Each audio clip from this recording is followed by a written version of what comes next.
Before we get into the video, I want to give a quick preface, just be open and honest and respectful towards everyone. I do not want to make anyone feel like their beliefs are being attacked or that they should adopt new ones. At the moment, I do not belong to any religion or belief system, so consider my words those of an outsider. I am making this video because I have gained a respect for others' religions, not simply because of the concept of freedom, but because I now see that most major religions and grounded moral philosophies are valuable in the context of modern times. And you'll understand what I mean once I get into the video.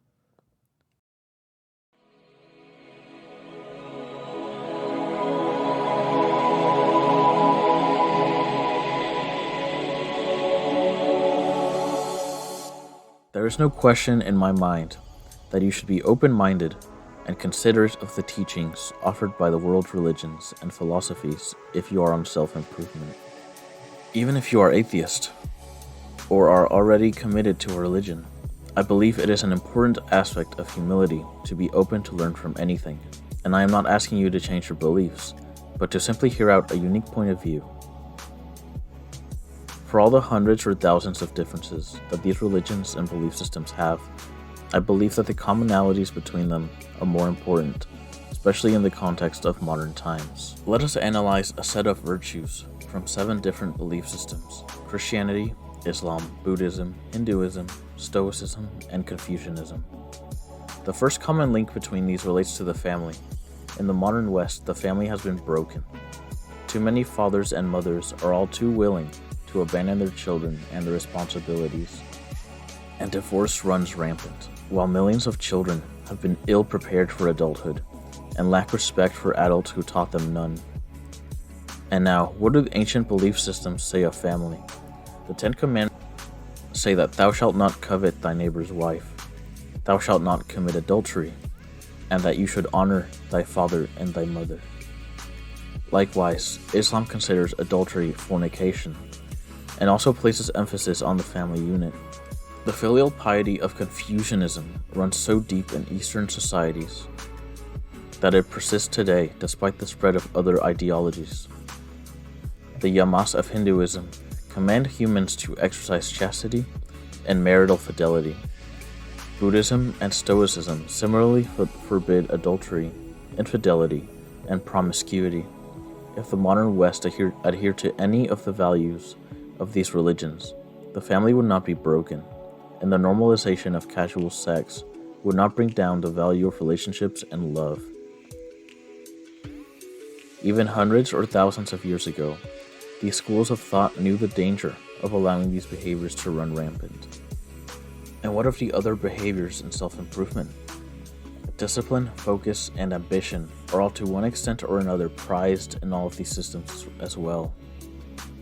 It is no surprise that fasting and abstaining from fapping are commonplace in many religions as a form of devotion. These acts test one's discipline and willpower, and it is clear they increase one's energy and focus as well. All of these systems contain some form of prayer or meditation, and while of course the goals and methods of these vary, in every case, these are the moments where you can connect with your God, clear your mind, or reflect on your actions and plans. This is a cornerstone of self-improvement, stepping away from the distractions of the modern world to allow your brain to actually think and be able to focus on your goals and values. Another crucial thing that these systems all acknowledge is a higher purpose or potential that each of us have. They know that we are not meant to lounge around feasting on sweets, playing video games, and fapping. Stoicism asks us to be indifferent towards the things in the world we cannot control, and Buddhism preaches that one can only find peace by letting go of the desire for material things and the desire for things to stay the same. In Christianity and Islam, everything that you do is in service of God, who is all good, all-knowing, and all-powerful. If God's text says that, through slothfulness, the roof deteriorates, and a house leaks because of idleness, then you know very well that it is true. Moving a bit away from self-improvement, there are crucial things relating to law and order that are all agreed upon by these systems, despite their differences in culture, space, and time. Murder and theft are unconditionally immoral, indicating the importance of respecting the life of other humans. Hinduism, Christianity, and Buddhism also call out the immorality of lying in their central moral guides, setting up their practitioners for a life of decency toward their fellow man. What conclusion does this all lead to? Remember that in the modern day, depression, anxiety, and even suicide are all too high. People feel like their life lacks direction and purpose, and find comfort in the vices and distractions of modernity. Yet they are convinced that they are comfortable and right in their adherence to no religion, or in cherry-picking which core virtues they will follow and which they will not. This world needs self-improvement, and it should not offend you if your neighbor chooses a different way of life or belief system to yours. Instead, be glad that one more person is rejecting the immoral, complacent way of life and is instead choosing self-improvement. If you made it this far, consider leaving some feedback like a like or a comment. In the future, I'll be doing videos on religious and philosophical principles and ways of life, and how you can use them in modern day self-improvement.